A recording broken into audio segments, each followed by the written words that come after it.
Herzlich willkommen bei 99:1.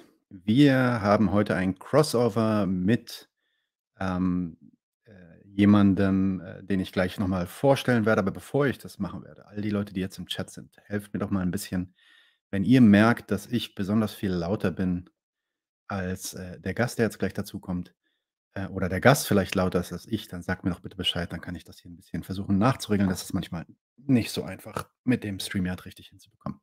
Okay, aber kommen wir direkt zu unserem Gast und ich switche jetzt auch auf Englisch, das heißt nicht überraschen. All right. Doug, welcome to 99:1. Douglas Lane, everyone. Hi, glad to be here. Hi, so glad to have you here. A short introduction to everyone. You might know him, you might not know him, especially in Germany, maybe not. Douglas Lane is a writer whose books include the post-singularity novel Bash Bash. I think you have it there, right across your right shoulder in your back. That's right. And Bash Bash Revolution is called, right? From Nightshade Books. And his short stories have appeared in genre magazines such as Interzone and Amazing Stories, as well as in online publications such as Piff magazine and Strange Horizons. Lane was the host of the philosophy podcast Diet Soap and currently hosts the political podcast Zero Squared on the channel Zero Books. Zero Books is a publishing house, right, for leftist books.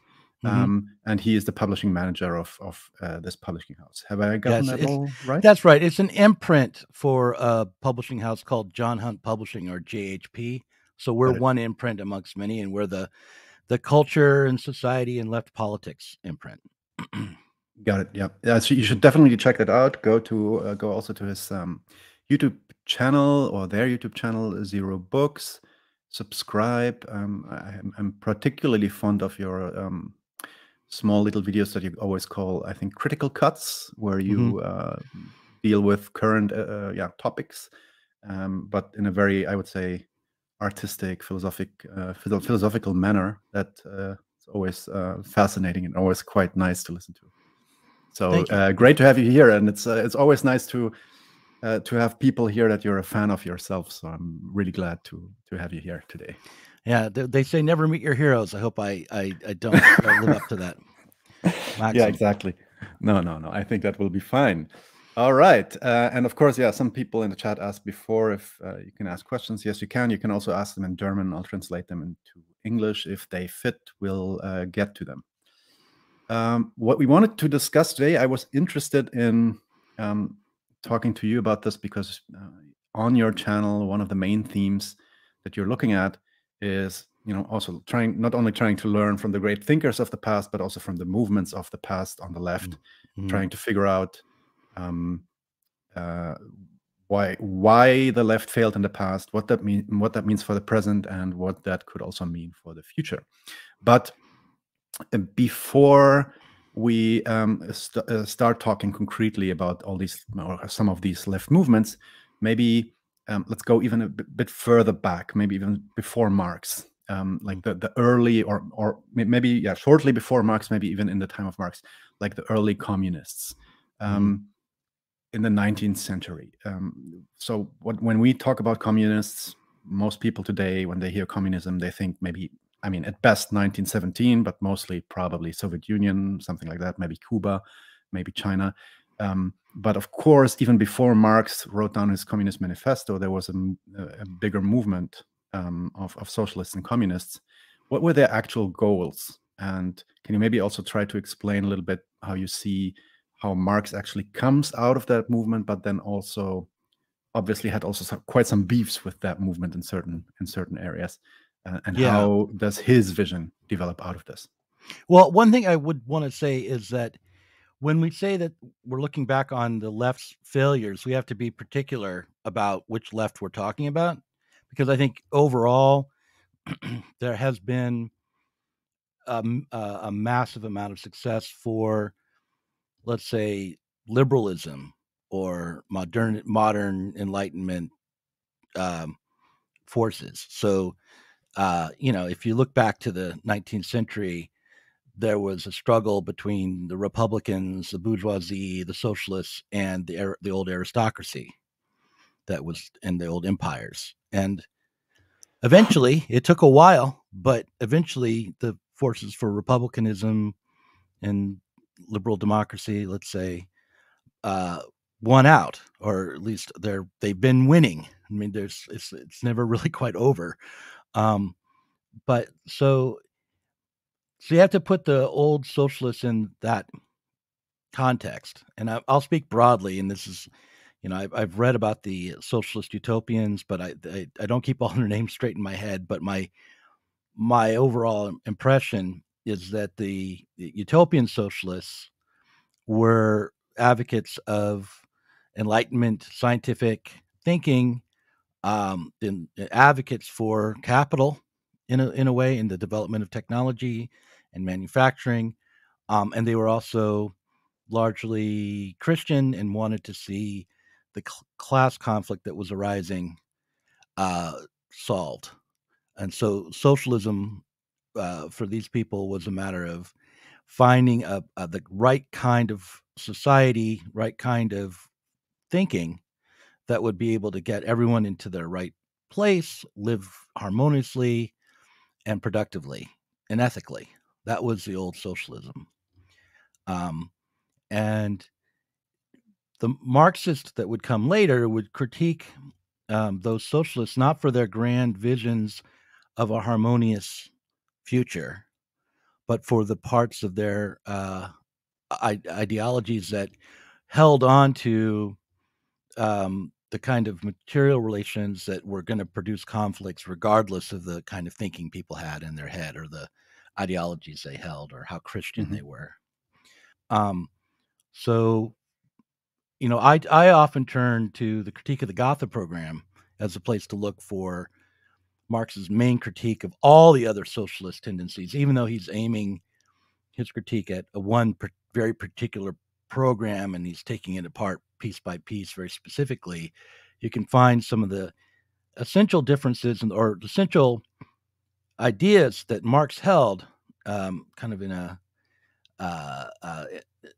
boiled down way in that document. You'd have to read more to understand everything he's saying in it, I think. But from my perspective, the main thing that Marx wanted to see changed was the way in which human labor is used to produce and reproduce our world. What kinds of social relationships and ideas are at work in our basic material production.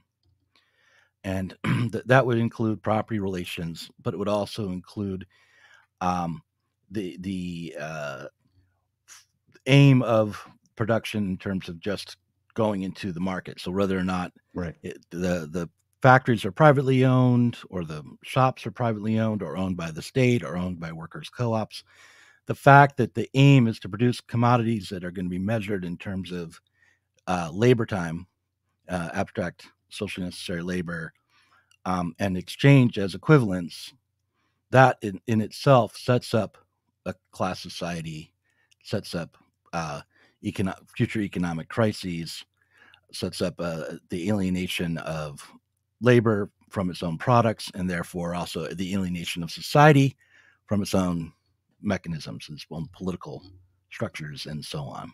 So I think that if you want to understand Marx's critique of other kinds of socialism, it's worthwhile still to return to the Critique of the Gotha program and read it and see how he describes the limits of the socialists of his day and the social democratic program of this time. Although I would say that those social democrats were more radical and were aiming to create more of a change than the kind of people who are called social democrats today. But go ahead. That's nicely put. People that are called social democrats today, exactly. So would you say that the main beef that he had? I mean, you can also find this even in Capital, right? So in some of the footnotes, like quite a few actually, he goes all out on Proudhon, right? And he just tears him apart. So would you say that his main beef with them was one of an idealist position that actually fails to scientifically and materially analyze the conditions under which we are producing. And yeah, I think that's fair. I think you have to you really have to look at each critique and contextualize it to say something worthwhile about his critique of Proudhon, for instance. But I think when it comes to Proudhon, if I was going to speak generally, I think that Marx believes that there has to be some sort of overriding, mediating power in the world for society to function, and that when Proudhon acts as though we can be free as individuals, and he's leaving in place this network of exchange and a certain kind of production through labor that is unexamined. That would be my so it's not so much that he's not scientific enough in terms of like studying the way a machine works, but he's not socially scientific enough. He's not studying the way human societies operate and the way ideas and production, material production, interrelate. Okay, so Marx comes along. I mean, of course, he writes myriads of other things, but basically with Capital, he puts that on the table and he says, okay, you economists the classical economists, you got it all wrong. You don't even understand what's going on. I mean, I don't think that's what he says in Capital. I think he says, not everybody exactly. Actually, he like Ricardo says like he says right. Right. I mean, says, yeah, these people are right, and let me show you what the consequences of them being right actually are. Or where they didn't think it to the end. Right. They thought it this far, and everything they said was correct, but then there are more consequences for what they're saying than what they were able to see themselves. Right. And then he also aims his critique at the socialists, obviously, and also many of his letters and the other writings, like the critique that you just mentioned of the Quota Programm, we call it in Germany. And out of this springs this idea of Marxism. Suddenly, like everyone at some point, everyone jumps on the wagon and calls themselves a Marxist. I mean, to the extent that even he is appalled too. Does he say that in the Go-There program, that if that is being a Marxist, I'm not a Marxist? Maybe why it is that everyone became a Marxist is actually unclear to me. I don't know that history well enough. Like, what was it that made Marx the guy who came out on top in all these debates? It can't just be what I want it to be, which is that he was right. He was right. Oh, he was so good. Yeah. Yeah. But it had to have been other reasons as well. But yeah, there's then what happens is all the difficulties that and disagreements that were in the socialist tradition just sort of move into the Marxist tradition.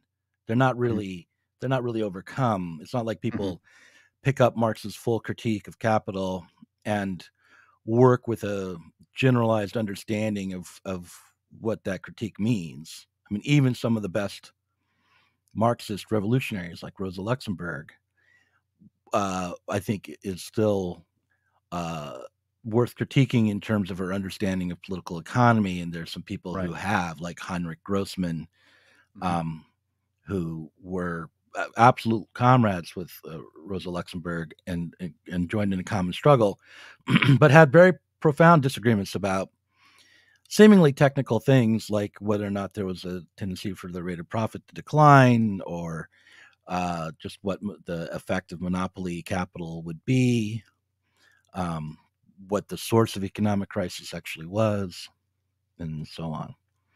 Right. And where would you, I mean, in studying this history, where would you, how to put this? Do you think that the leftist movements of these times, now you explained it as being, a socialist movement that existed before Marx and then kind of continues in the Marxist tradition, and Marx actually also kind of struggling against that and trying to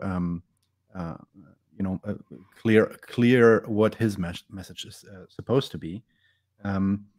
And which ways did the leftist movements that then emerged out of this dilute or actively change this Marxist vision, or was it maybe a really just missing understanding of what Marx actually wanted? Was it so hard to get what Marx was actually talking about? So how did that happen that we ended up? Yeah, I think the problems are in Marx. It's not just that these Marxists were misunderstanding. I think there are difficulties that could be worked out still using the primary categories from Marx's critique of political economy, but that they're not easy difficulties. And one of the things that, so like just to take an example, this notion that capitalism will lead to socialism through, in some ways, its own inner dynamic, that the tendency for the profit to decline, along with the immiseration of the working class, will ultimately lead to a revolutionary struggle. I think that's really in Marx. I mean, I couldn't give you the exact quotes, but immiseration theory, basically. Yeah. Right? Well, it's not just immiseration theory, right? But so it's not just that people will become more and more miserable and therefore and impoverished and therefore revolt, but also that it's like immiseration. It's like, why, if you think of it as just in terms of misery, then why aren't let's say subsistence farmers in Africa who are made to starve to death the revolutionary force in the world? It's not, human misery is not the primary component. It's a way that capital forces these workers to come together to be the power that shapes and produces and reproduces the world, forces them to create a new culture, a new kind of society, really, amongst themselves. And then, after having set them up as really the most powerful force in the world, immiserates them, then puts them into conflict with capital, which is, so that's the idea, is that, and that's expressed in a variety of ways. Rosa Luxemburg would talk about how how capital through factory work produces solidarity amongst the workers and radicalizes them ideologically. Right. Mm-hmm. So again, it's not just that they're immiserated; it's that they're immiserated through this socializing effect of capital.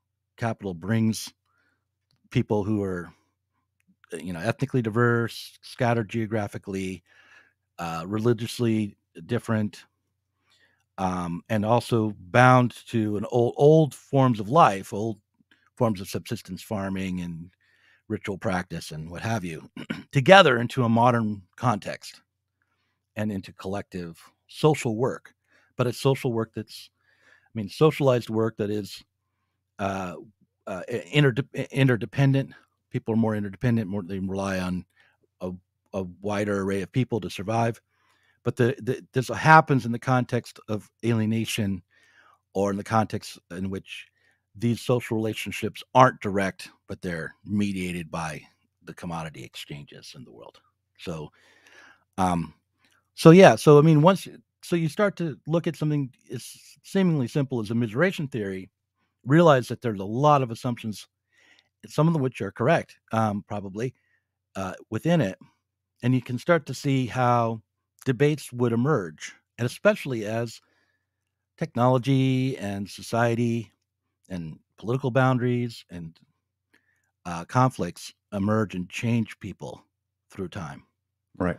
So, the concentration of capital, and then the importance of financialization and the importance of the state, all of these things kind of put to Marx's primary critique to the test, and also test the Marxist ability to, through struggle, think as well. As they're struggling for freedom, they also have to try to understand a very complicated totality of relations. Right. Okay. All right. Was that too ultimately, confusing in nature? no, it was not. It was not confusing. It's just like I wonder, looking back at history, is there something that a Marx could have done differently, in order to, I don't know, was it the production value of his podcast? Maybe that was not good enough. Or... Yeah. Well, I mean, maybe he could have finished Capital before he died. Right. Maybe that would have helped. Which was supposed to be 4 books, and we have Yeah. 3 of, which 2 of them were only published by Engels, right? Right. But really, I don't know. I feel like if there's like 2 different projects for socialists today who are wanting to think historically. One of them is to think, where did the old socialists go wrong? What mistakes did they make?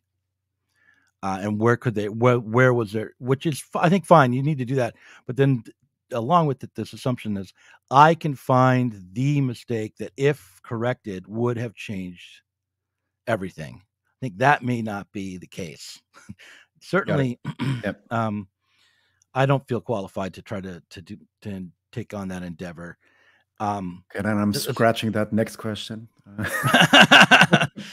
and a reason why I don't is because, just like the old Marxists, I, to my much more limited degree, am engaged in the struggle for socialism, where my view is shaped by this historical moment as well. So I think the best I can do is look into the past, try to understand the general shape of socialist struggle and the way certain kinds of problems and mistakes repeat, and look out for those problems and mistakes in the present, but not in an attempt to say, what did Marx do wrong, but more like, how is this problem continuing to be generated, and how can I see in the present and in the past opportunities that might have been missed before that we might not miss now. But I feel like I'm very pessimistic about my ability to do that. I feel like I'm far less likely to be able to succeed in that than even people who were around in the 60s were, let alone, the greats from the 19th century. I don't know if that's my romanticizing the past and the people of the past or not, but I feel as though it is getting harder to be a good socialist and to struggle successfully now than it was in the past. Even as probably the conditions for socialism are improving through technological advances. The forces of production are improving to a point where we maybe could now transition if it wasn't. Well, I think we might have been able to then, but it would be. Yeah. It might not. It might be a faster transition. It might be less bloody. There could be less starvation. There could be less, difficulties now. At least materially, it seems that's possible. Right. Although, we're dealing with a major material crisis within capitalism now with the supply chains, and at least in the U.S., we feel we can't get all the different kinds of toothpaste that we're expecting to be able to find. We're getting limited in our consumer choices. I'm not sure if toothpaste is right, but go ahead. A friend of mine bought a car with Mercedes and paid a certain amount of money. And 2 days before the car was supposed to be shipped, they tell him, sorry, we don't have the navigation system because we don't have any chips anymore because of that supply chain shortage in some kind of mainboard chips that they need to have for that navigation system. So they actually telling him, come back in 3 months, we'll put it in there as soon as we have the chips again. That's real. It's happening. Right. Yeah. Anyway, let's stay in the past with one more question. Actually, there's one in the chat that I will then maybe relate to this. But I mean, the reason why I think you might actually have quite a few insights is that because of your many years of work in your podcast and also in your writings, you've been in contact with so many people that in one way or another try to look at this question. I mean, they are not all historians, they're not all looking in the past, but try to figure out how do we do the socialism, more or less, yeah? And the idea for me is then, just from my experience now doing this like 9 months, I've learned so much by just talking to people, and I'm just interested in what your conclusions would be there. If you were like, because now you were talking about, of course, that it's very difficult to find like that one mistake that maybe even all the movements have done, have carried out this mistake, and that's why everything failed, and different social conditions in different countries in different times. But if we were to engage in a, let's say, a Marxian exercise of abstraction, and try to maybe not keep it so concrete, but maybe I don't know, try to at least answer the question whether it's possible to have like some kind of abstract reason why it didn't work out as planned. What would be that, you know, that conclusion of yours if you think back on all your work that you've done now? Well, okay, I would say overall that there's been an inability for the socialist struggle to transform production and break with the commodity production. That in the earliest days, it was not only wasn't there an ability to break with commodity production, but the original socialist task was to create it, to create new capitalist conditions and industrial conditions. Later on, which was not necessarily a mistake, although if there would have been a revolution in Germany and throughout Europe, it could have been possible to transform, to industrialize without having to create capital, without having to industrialize through commodity production. That might have been possible if there had been revolution in Europe. Since the 20th century, I think that there's been more and more of an emphasis on not breaking with commodity production, but managing and socializing through increasing the power of the state. Certainly since World War II, there's been a feeling that, I mean, at first the thought was, well, now the state can manage capitalism properly, and so we'll never break free of this class relation. So like the Edward Bernstein's vision of a well-managed capitalist system that's stabilized became a nightmare vision for like Herbert Marcuse, who thought the workers will remain comfortable, at least in the developed world, but they'll never become free. But then, by the 70s and certainly by the 80s, that idea that we had a good grip on capital production and relationships between the different parts of the world, and that we're going to avoid economic crisis, that fell to pieces, and we developed a neoliberal approach where the state was managing capitalism all right, but only in order to prop up capital, not in order to protect the people from its excesses. And so I think once that happened, once we believed, and we believed this in the 19th century and towards the end of the 19th century as well, that capitalism could be stabilized, the second thing that happened was the struggle began to be about how that stabilization was going to occur, where the state would intervene, how much power the state was going to have. And the vision of workers' power was the vision of expanding the welfare state and securing not just higher wages, but higher amounts of social spending to protect working class people, which was a major defeat for socialism in so much as that became the vision. It also, once the struggle became focused in that direction, it was bound to be that workers were going to suffer more whenever economic setbacks occurred and made social spending more difficult and more painful for the capitalists. So, yeah, it's really interesting to see, and this is really something that in Germany, with leftists, even Marxist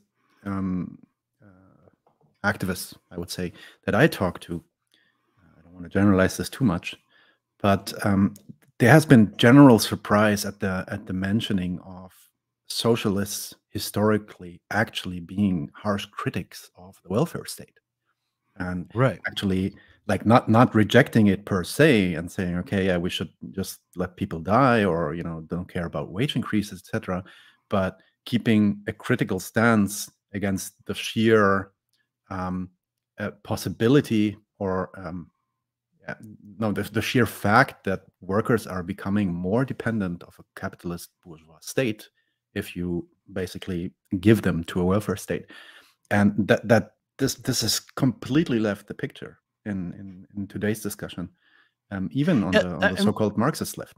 I mean, there's the problem of dependency of the working class on the welfare state, but the main thing the main reason that's a problem is because it begins to limit the imaginations of working class people and socialists too as to what is within the possible. Right. It's not so much that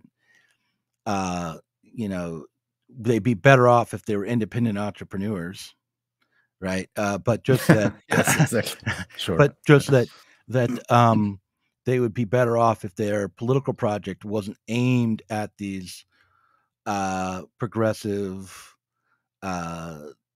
statist care packages to the poor. Right. I mean, the welfare state and the care packages, they could still be part of your program or your strategy, but the goal, the ultimate goal that you're pointing towards, is something else, which is overcoming the way that we produce, or overcoming commodity production per se, right? Right. And that, like if you look to Italy when they were trying to create a revolution, they were not trying to increase wages, but rather take power within the factory system.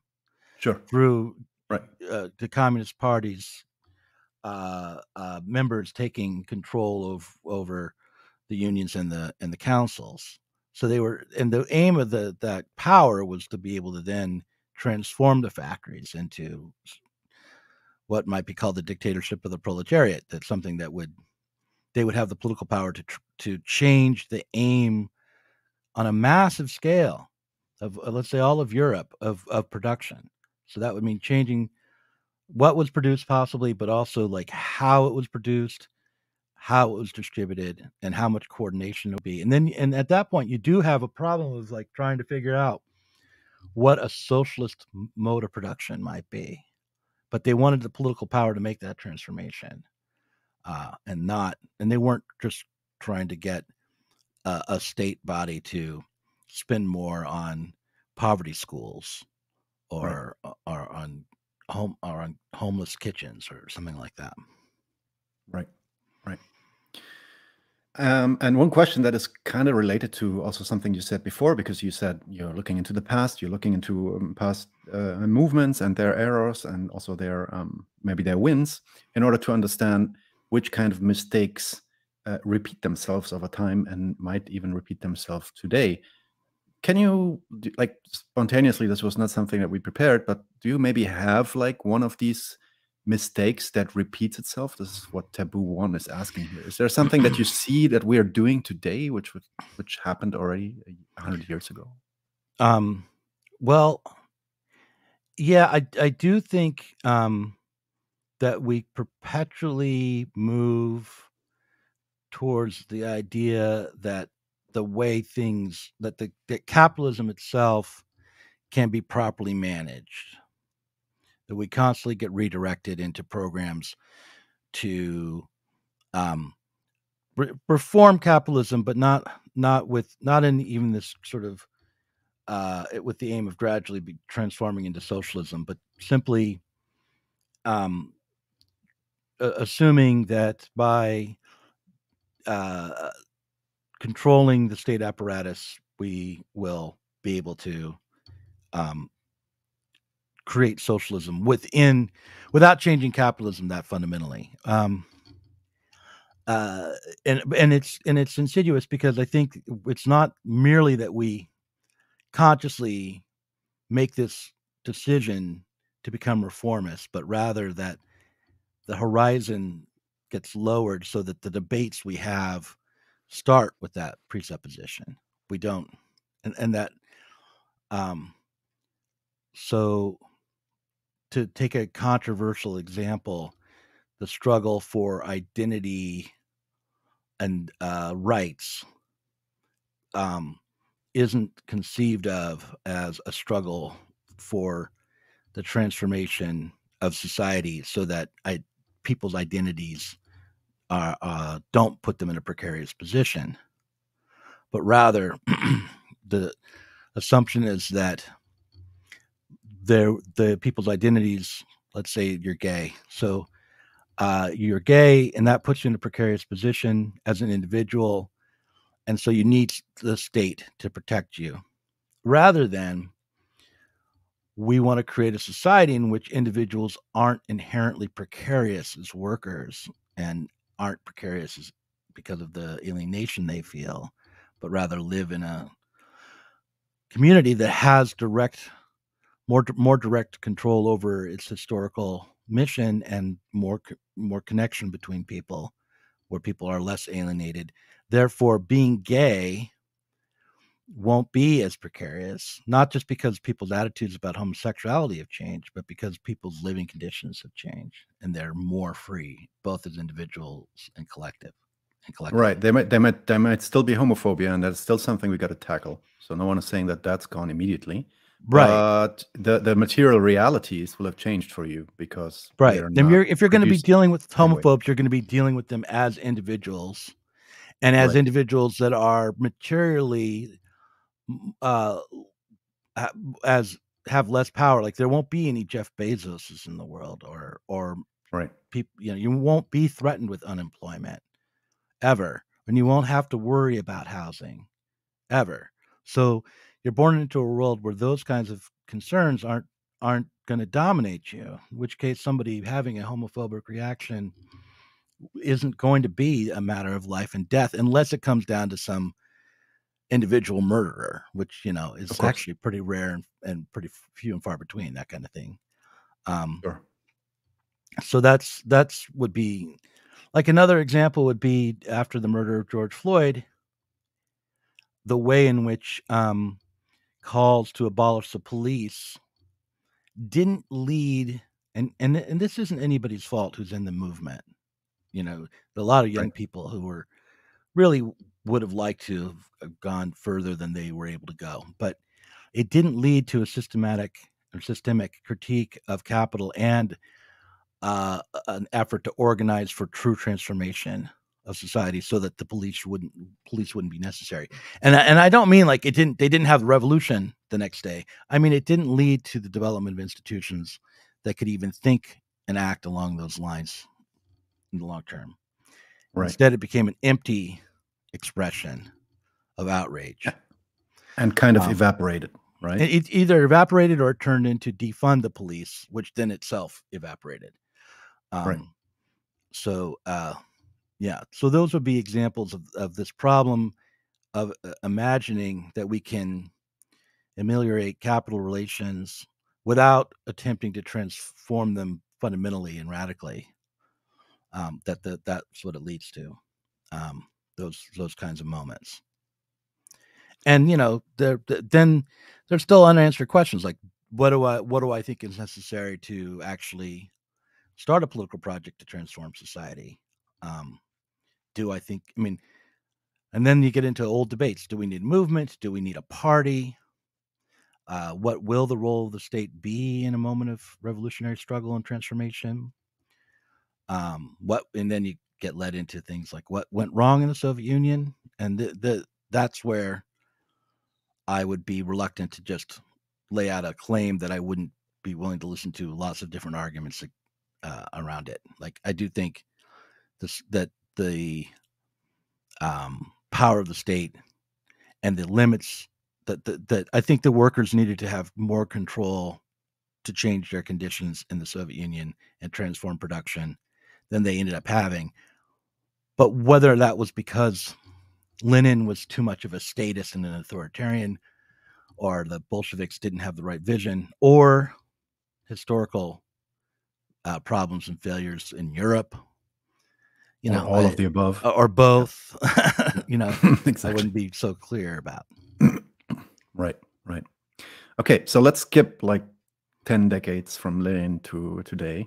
And one thing that I'm interested in your take on is in Germany, we have this kind of, I would say it's very superficially, the foundation for it is quite superficial, but on the left, there is this kind of admiration for the Bernie Sanders campaign, for the new emergence of, the new left, maybe the new old left, how now Jacobin starts to call themselves, for example. And that, of course, it grabbed worldwide attention, not only in Germany, now with the second campaign, but already with the first campaign in 2015 and 16. Then there's AOC and the Squad and, tax the rich dresses and all this stuff. And you did actually have immense growth of an openly socialist, at least in name, organization, which is the DSA, much bigger than anything that we dream of here to be able to achieve. At the same time, the actual, if you try to, especially with Germans, if you try to point out that the actual material differences that have been achieved since, or even the hope to achieve material differences in the near future, is quite slim. You mainly get the answer, yes, but the Overton window. Now everyone talks about socialism. Now everyone talks about Marxism, right? And you seem to have quite a different view there. And I wouldn't say only you. Many people that I follow in the US do have a critical view there too. And I would like you to give us your take on what you believe is the outcome of this new old left and this reemergence of Marxism and socialism as something to be discussed in the public. What is your assessment where that led you now? Well, I mean, the first thing to remember is that AOC and the Squad and Bernie Sanders, none of them are members of the Democratic Socialists of America Party. They're Democrats.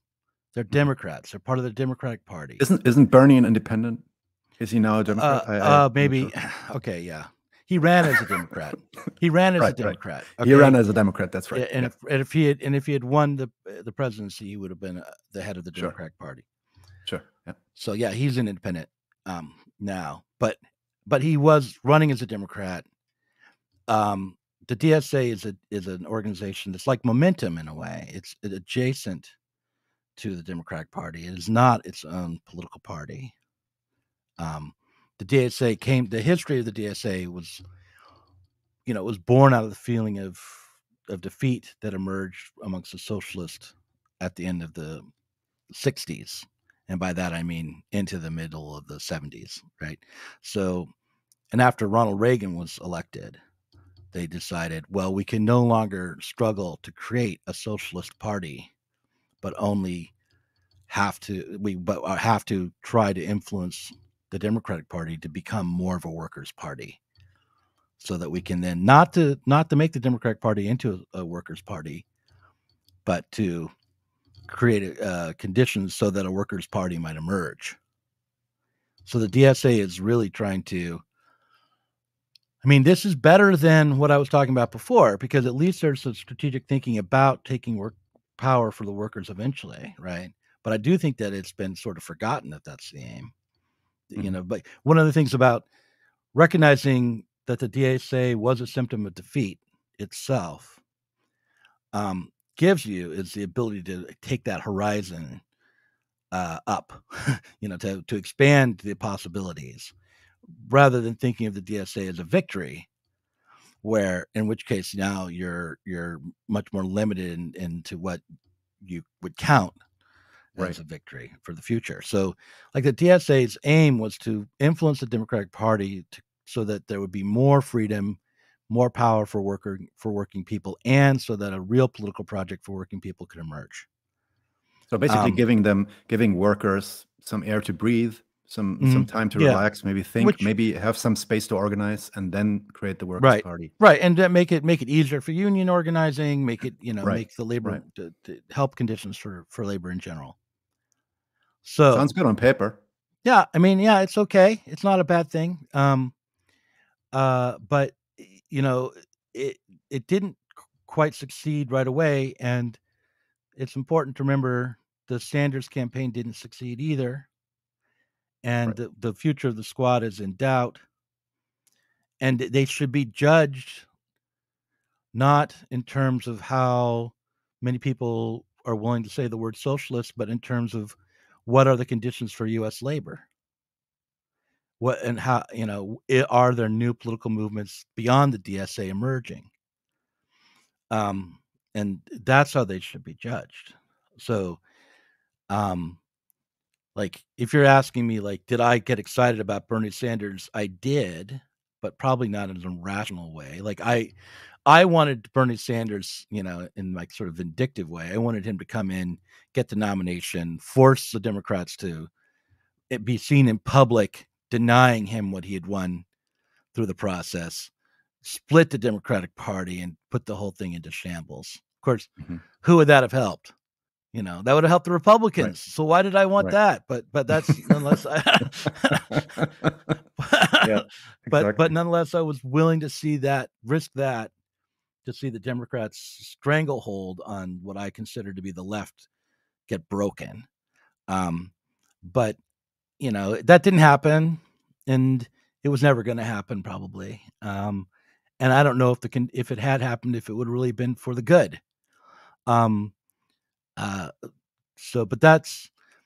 But nonetheless, my vision of what Bernie Sanders was for, to do damage to the Democrats and open up a space for a real socialist movement, not different from what the DSA was aiming at. I mean, they also wanted to create conditions where a real socialist movement could arise.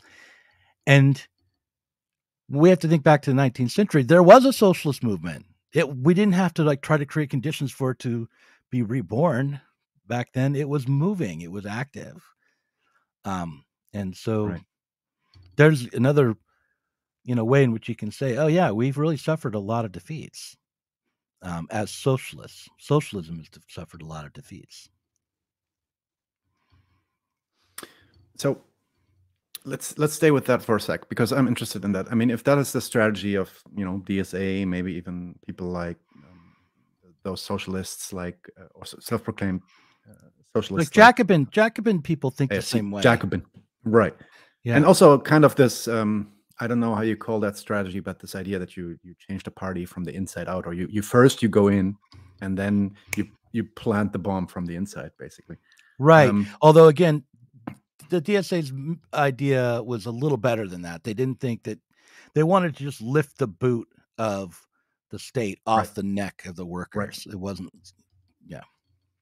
Yeah, it was not just go in and change the Democratic Party's identity into socialism, right? Yeah.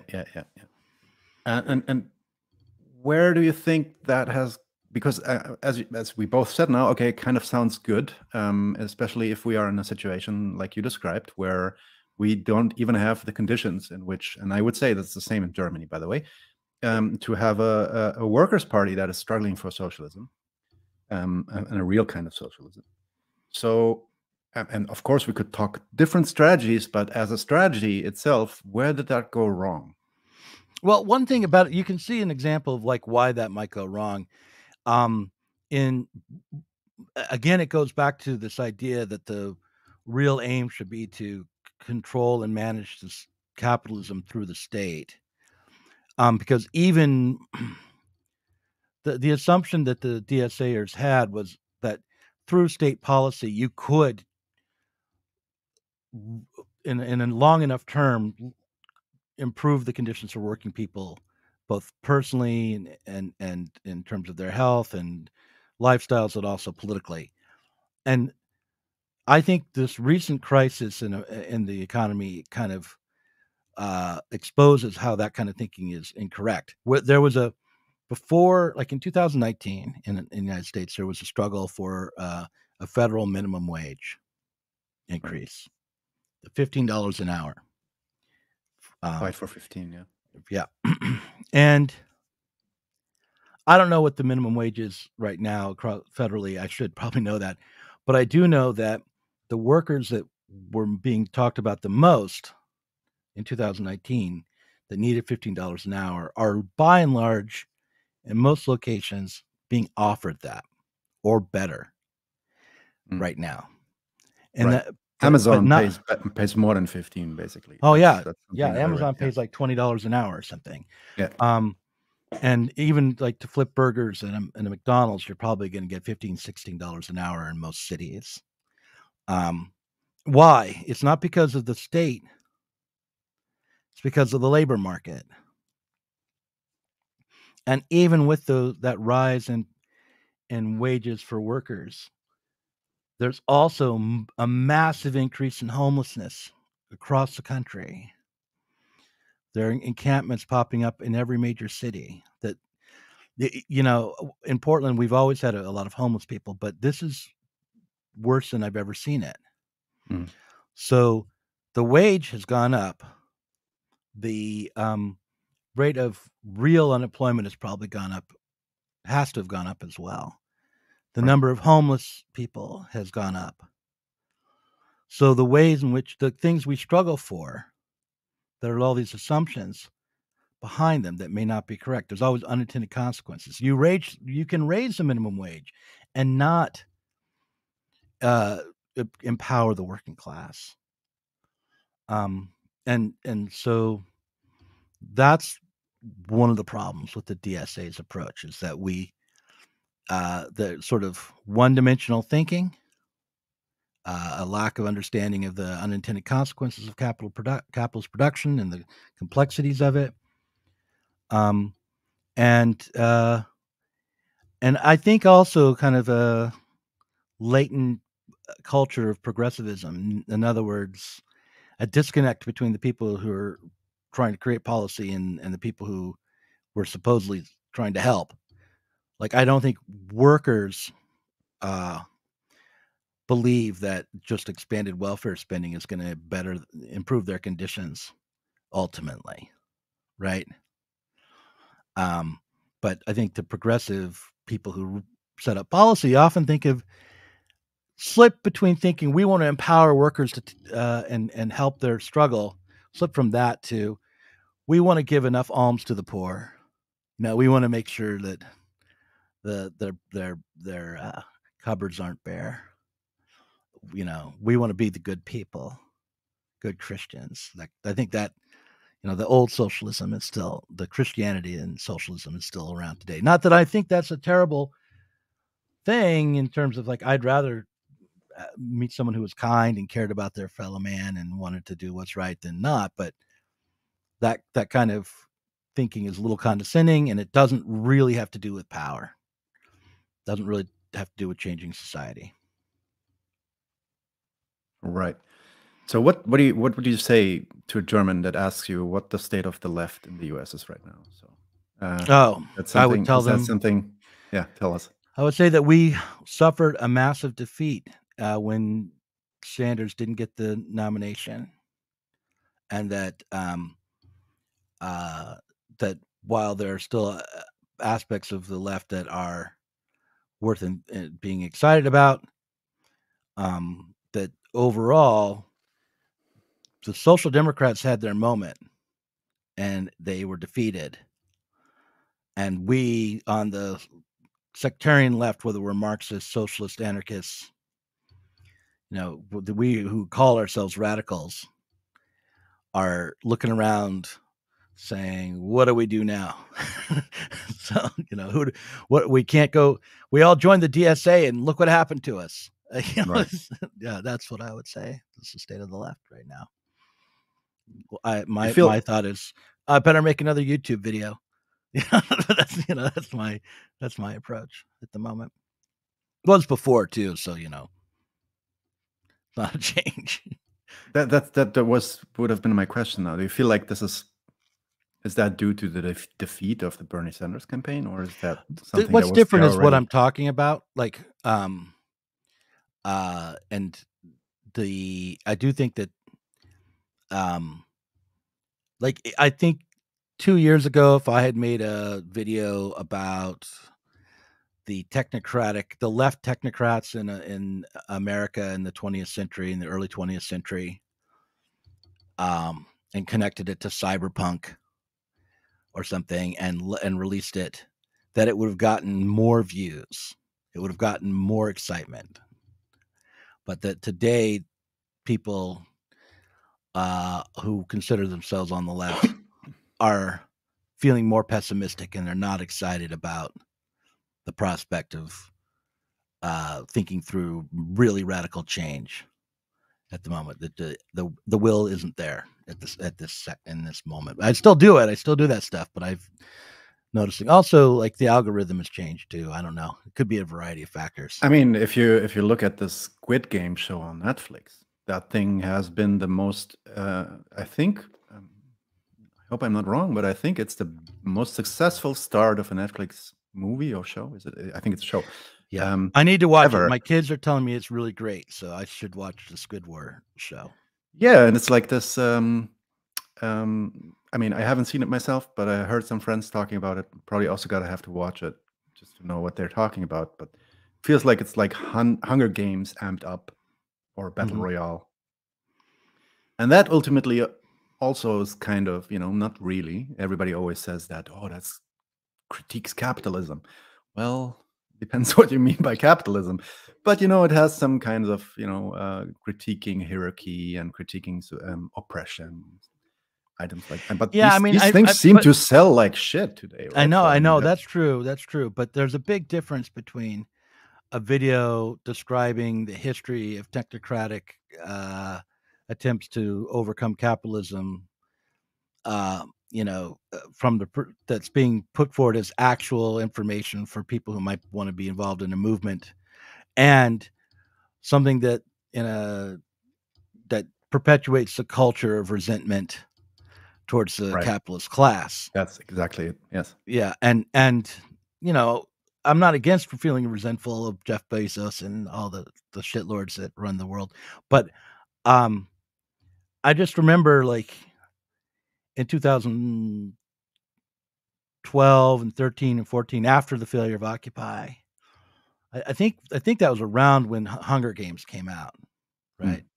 I'm not sure, but there was the left people who were committed leftists were looking around for signs that the workers and that the general population was still radical. And it's like, well, look, they like this movie. Exactly. I think Occupy, and I mean, even Anonymous, the Mask of Anonymous comes from that movie V for Vendetta, right? Right. That's a comic, right. And that ultimately is a comic book. Like the comic book, I think it's from Alan Moore. I'm not sure. And the comic book is much more radical in its critique than the movie in the end turned out to be. Where the movie in the end is just praise to liberal values, and interestingly, that became that this mask became the symbol of that. I somehow also bring it in connection with Occupy because Anonymous happened at the same time. But Yeah, of Anonymous course, they were happened different. several years before, but yeah, Anonymous had Before this that big even, day. yeah. Yeah, before Yeah. Occupy. But they were there. They were part of the Occupy movement for sure. Right. There were anonymous Right. people. But I would say that one thing we can be confident about as leftists, one thing that we can know for certain, is that the left is not going to die. The struggle, the need and the urge for radical transformation is not going to go away on a visceral level. It just keeps coming back, no matter how soundly the socialist movement is defeated, no matter how pathetic the leaders are. The urge to transform society and to get to something beyond capitalism just keeps coming back. And that's something, and it's not to our credit. No, it's it's not. No, it's exactly. capitalism itself that's Yeah, creating that. yeah. It's not our great propaganda. Right. Right. Right. And so I think the task right now is to create maybe institutions and understanding so that when my kids, who are my younger kids, who are like 16 and 19, hit the world and are disenchanted and want to organize, they have somewhere to go other than that. They don't have to build it all themselves, and they don't have all the same mistaken ideas fed to them as radicalism, as the limits of radicalism yet again. That they can, at least some people will be working on getting to a more thoroughgoing understanding of what socialism could be. Right. So you kind of also already answered my next question, but maybe we take that question to finish with the present and then talk a little bit about the future. You already gave me some hope now, which is nice. And I would like to end this episode with some hope. Let's see if we manage that. Am I actually more pessimistic than Derek Varn was when he was on? I was surprised. And it kind of really felt like Varn was trying to be his best self. He was super critical of many things, and I mean, it's super insightful also. Like I respect the guy immensely. And he was also quite devastating in his critique, but he did offer hope. So that was good. Yeah. But yeah, let's talk a little bit about that's very off-brand for him. That was very off, but I'm shocked. Yeah, check it out. It was a very good talk. Very good talk. Maybe I brought that out in him. Maybe we should talk more often. Varn, if you hear me, come by more often. Yeah. No. What is? I mean, basically, you're saying the left is on the floor. It's not dead yet, but we got that haymaker and put us on the boards, and we have to get back up. At least in the US, that is, right? And I would, for different conditions, for different reasons, but I would kind of second that also for Germany, at least, maybe all Europe. What do you think are the impediments? What is holding us back from getting up? And what is, like, especially where could we have influence on getting back up, right? So many of those are, of course, external factors, but what are the things that are coming from our current state that are holding us back to get back up? Well, I'm going to talk about this from the point of view of someone who does media rather than as a political organizer or someone who's engaging in with the big enemies in actual politics. I think one of the major problems that we have right now on the left is that we're dealing with an environment in which authoritarianism is dressing itself up as progressivism, and there's the tendency to self-censor on the left in an effort to meet people where they're at, and also because many of us are professionalized in some way, like we rely on being leftists as part of to make a living, in order to placate a whole bunch of different powers, whether it's our own audiences, whether it's a YouTube algorithm, whether it's Twitter. So there are ways in which we're not able to engage with the world, and that makes us less able to be effective in our own thinking. Like our own conceptions of the problem are warped by when you can't express what you really think or explore things as thoroughly as you want because you're living through a censorious moment, maybe somewhat and largely self-imposed. That's going to warp your thinking. That's going to make you miss opportunities.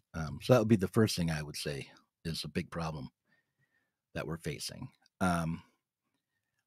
The other problem that we're facing is a tendency to, because we get, like you mentioned, Squid War, which I'm sure is a great movie, or it's a series, right? It's not a movie; it's a series. I actually don't know, but yeah, it's called Squid Game. Squid Game. I think it's a show. It's a show. Yeah. Okay.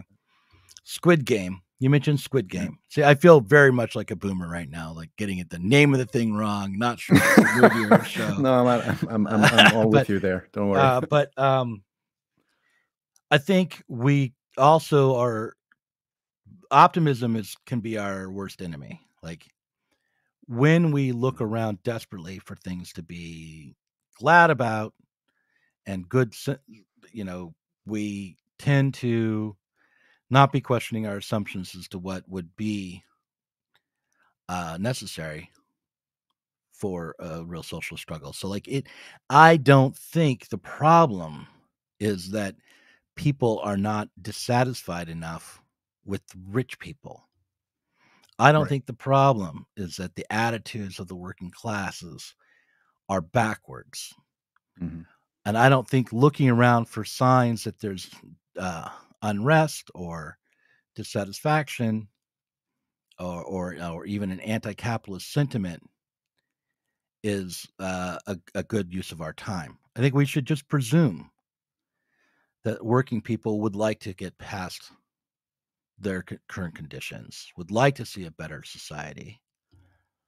And then we have to be able to say, okay, how can we think clearly enough and present our ideas well enough to get people who already are predisposed to want a better society to have confidence in our movement? Because there's a lot of reasons why working people have every right to be skeptical of people who call themselves socialists.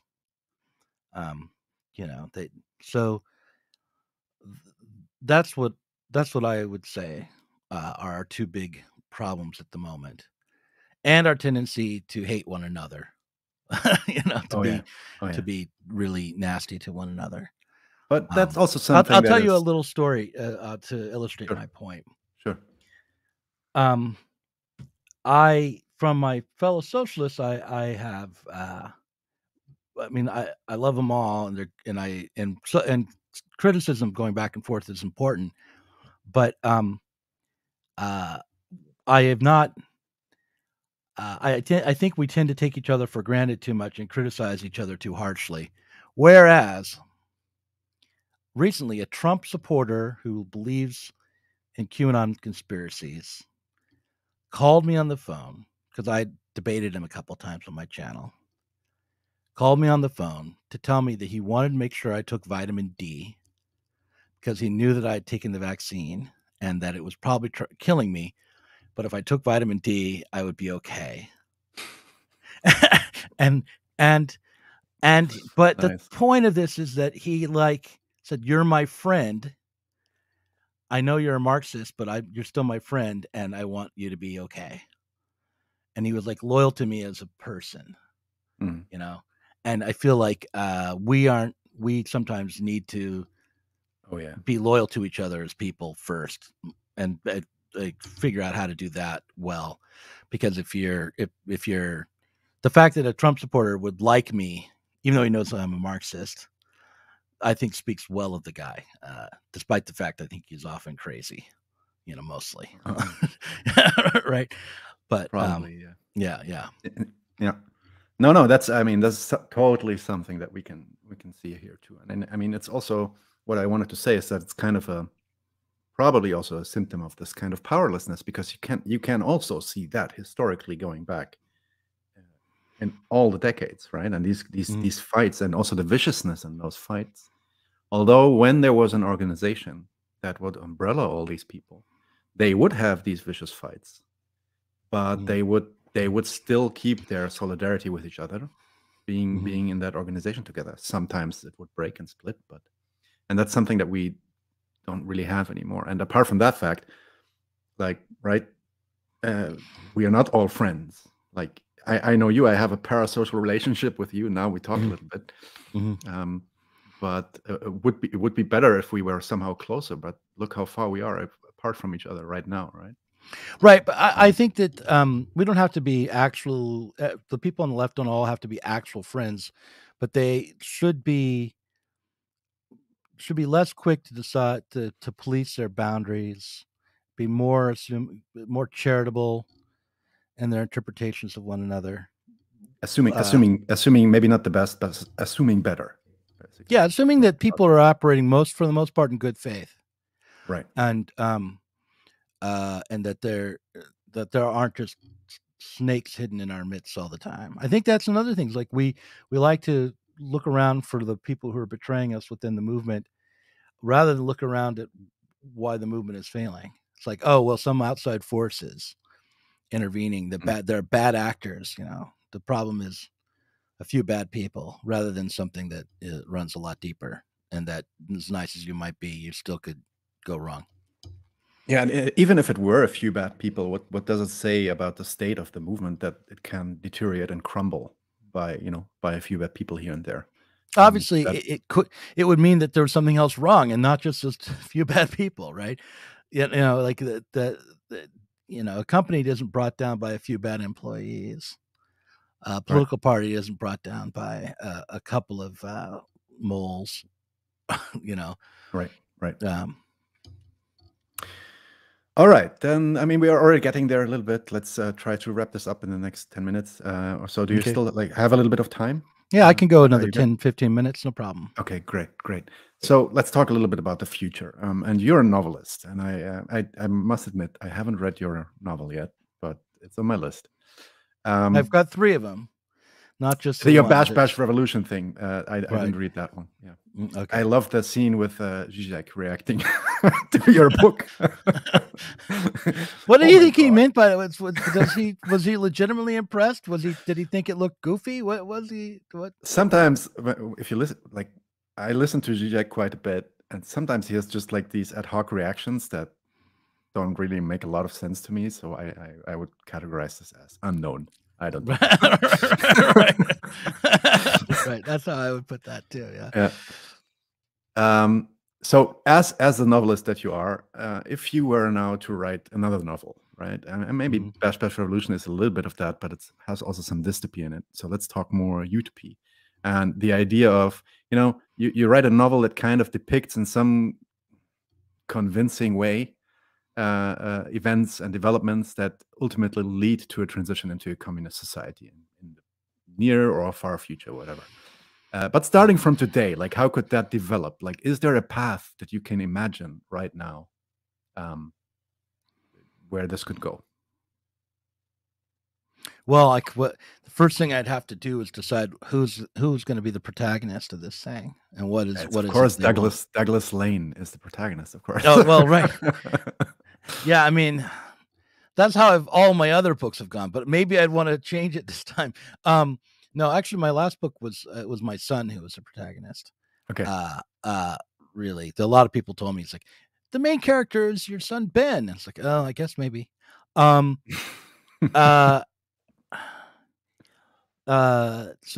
okay, it's a version of me, let's say, but it's somewhere like, where would this person be in the world, and what would they be doing? What would they be involved in? I think that the beginning of the novel would have to be about a breakdown. Like, this would be a character who started out feeling powerless and like his life was falling apart and was struggling to hold things together. Probably in a major city, probably in a working class job. That would be where I would start. Okay. And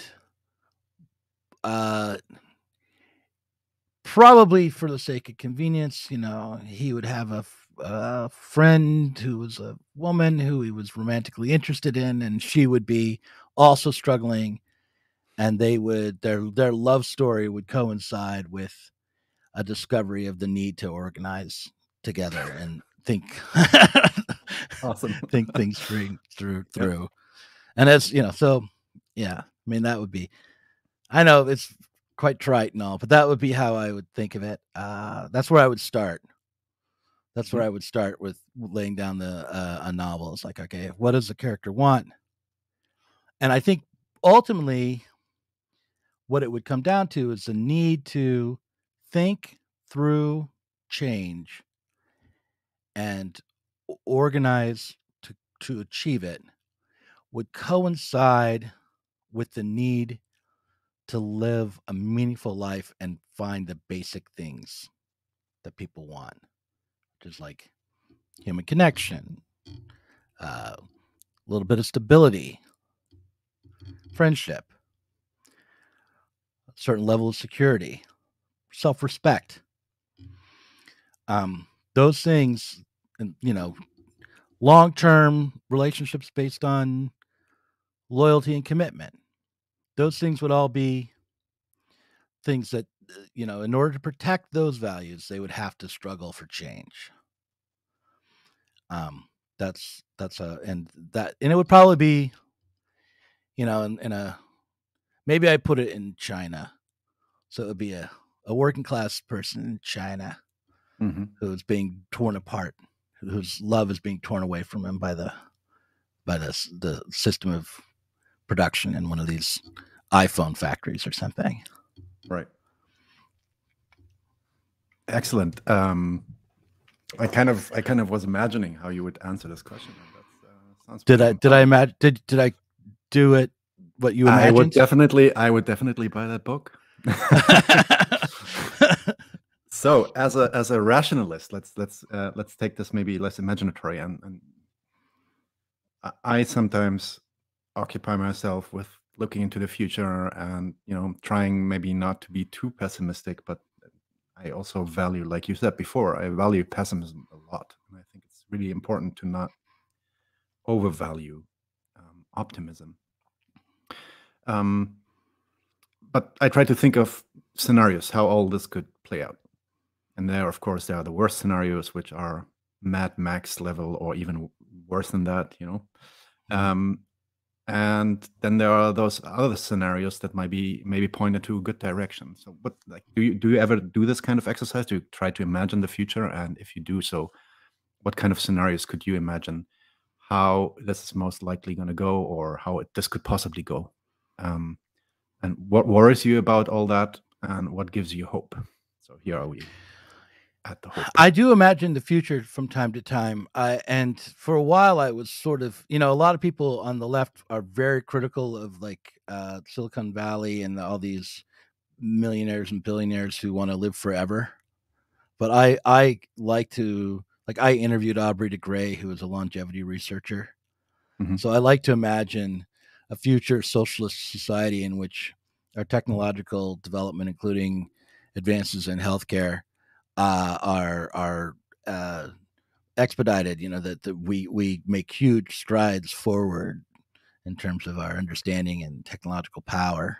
So I imagine like a socialist society being one where where people are treated so that they don't know when they're going to die, like they could live for thousands of years. That would be a kind of utopian picture, but also dystopian one. That's the other thing about socialism, right, I think, is that when we become more free, that does not mean our lives are going to be easy.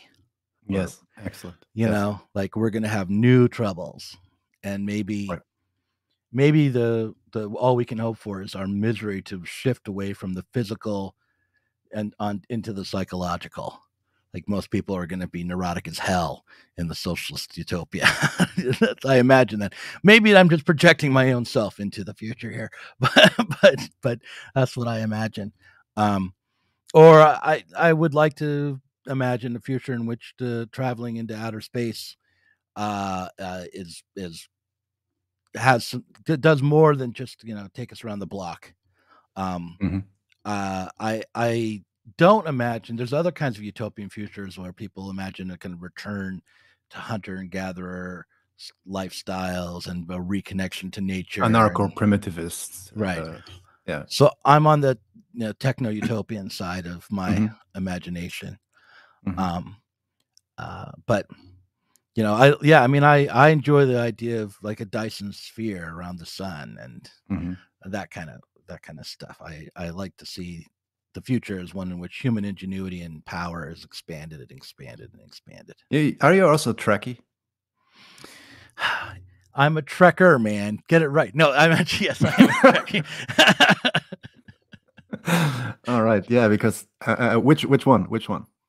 Oh, I like many of them. I watched the original series in syndication. I enjoyed The Next Generation when it was in syndication and when I was in college. Uh, I think my favorite series right now is the one that didn't do very well. It's called Enterprise. Yeah. I don't particularly care for any of the reboots, No, neither do I. but I Which also would say which that I am captain is your- trying not to define myself through Star Trek. I've always found that it limits my social life when I actually over-identify with my love of Star Trek. It limits and my social life. I like that. Nerd. Yeah, right. I mean, I'm recently divorced and I'm trying to date again, so no, I don't like Star Trek. Let's skip that question. Let's take that to the post game or something. All right. All right. You can leave all that in. That's fine. So how about the like how pessimistic, how optimistic are you? Like is there like, because that sounded like the utopian part, like okay, the nice part. Yeah. I don't know how things are going to work out in the long term, let's say the next 100 years. I do think that climate change is going to immiserate billions of people. But I do think we also should accept that it's not going to probably be a human extinction level event, that it's going to be a massive project of like it will create a massive amount of extreme poverty, premature death, horrid living conditions for maybe more than half of the population of the earth. But that may not be, that doesn't mean they're all going to die overnight. It just means the impoverishment of the world could come about through climate change. And if we don't make social and political changes to deal with that crisis, we're certainly going to see a more barbaric and miserable future than even we've seen. And gotta remember, the 20th century was a freaking nightmare. Yeah. It was the worst. Yeah. And we haven't done so well in these first 20 years of the 21st. So no nuclear bombs. Yeah, that's what we can say that's in our favor for both 20th and 21st century. And we have not had World War III yet. Yeah. Which when I was growing up as a kid, I really thought, I might be evaporated any day, that we weren't going to make it much further. So I'm glad that didn't happen, and knock on wood, Yep. Okay, Doug, last question. So what is our role in all of this as podcasters and edutainers? I mean, in the end, if I talk to another podcaster here in Germany, he speaks about us podcasters being propaganda central for the left movement, basically. So, and sometimes I wonder, sometimes I second guess myself, and I wonder how much good we are actually doing here, or are we not also just another Squid Game, just another form of entertainment? I worry about how important do you think we are, and how do you approach your work as a show host? I think that we should take ourselves, in one way, I think we should take ourselves seriously and not count ourselves out, because I think when you don't take yourself seriously, that's when you aren't disciplined. I was in a panel discussion the other day for the Platypus Affiliated Society, this sort of Marxist group that many people are very skeptical about, and many people these days. Oh, we got them here too. They are here in Germany too. Yeah. I know they're there. Yeah, they're spreading around. There's the Platypus Affiliated Society in China now, I think. But I'm friendly with Chris Catrone. He was one of the founders of the organization. Anyway, I was invited to a panel, and they asked me about the upswing and the increased interest in critical theory that was on the left, like the Frankfurt School. And I said, is there much? I mean, who's talking about critical theory? And they said, well, Doug, you are. You are. I was like, and I was like, oh, well, yeah, I am. Oh, okay. I guess I count as being part of the left. So we count. You have to count. There's a tendency, how many people are in the room, you count and you go, oh, there's only 11, when really you forgot to count yourself. And so we should count ourselves as part of the left, and we should remember that what we're doing, it may not be activism, it may not seem that significant, but it does change. It does hold on to information and has the potential to hold on to a tradition through this expression. And also, I think it does change the way people who are trying to enter the left in various ways, or who are just struggling, the way they think about their future. I've had lots of people write me, I mean, not, hundreds, but lots of people write me to say, I really appreciate what you're doing. It changed the way I thought about the socialism. It wasn't, there's some that say I moved from the right to the left. That's nice. But I just appreciate when people have engaged with what I'm doing for a long time and tell me they appreciate me. And I figure that counts for something.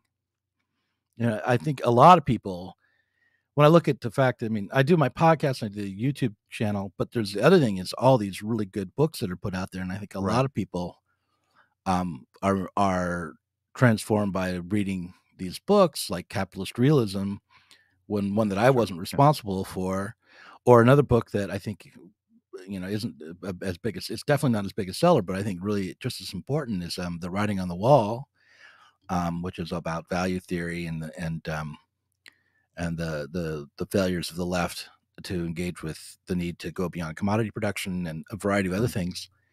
I think it matters that we're putting these books out and continuing to think and engage, and that we're curating what we put out so that we're not just repeating the same mistakes. As much as we can avoid it, we're not just repeating the same mistaken ideas over and over again.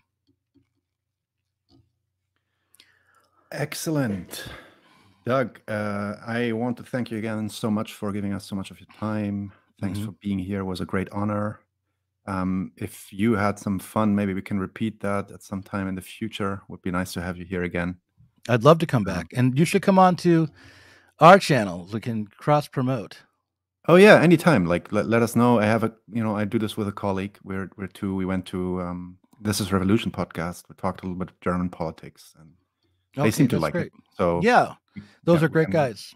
Those are my comrades. Yeah. Okay, Doug, thanks again, and have a nice day over there. Also, a lot of thanks from the chat. People seem to have liked it. Can you just stay here for another minute so we can check out after I turn the stream off, okay? And then everybody else in the chat, thank you for being here. Sorry if we couldn't answer all your questions, but another occasion will certainly show itself. So have a nice evening. Bye bye. Leute, wir brauchen eure Hilfe. Und zwar als allererstes, folgt uns bitte überall, wo ihr uns folgen könnt. Wir sind auf YouTube, auf Facebook, auf Twitter. Wir sind jetzt mittlerweile auch auf Twitch. Gebt uns Instagram. Instagram sowieso, genau. Gebt uns dort einen Follow. Liked dieses Video bitte. Überhaupt jedes Video, das ihr euch anschaut, bitte liken. Warum nicht? Ist doch einfach nur ein Klick da. Damit helft ihr uns ungemein. Wenn ihr uns abonniert auf YouTube, klickt auch die Glocke. Dann werdet ihr immer informiert, wenn wir live gehen. Dann könnt ihr dazukommen. Je mehr Leute live mit uns unterwegs sind, desto besser sind dann auch die Views und desto besser ist das für den Algorithmus. Wir haben außerdem ein Patreon-Konto. Genau. Patreon.com/99:1. Wenn ihr so richtig dabei sein wollt, könnt ihr euch ein Membership-Level aussuchen. Wir haben 3 verschiedene Stufen.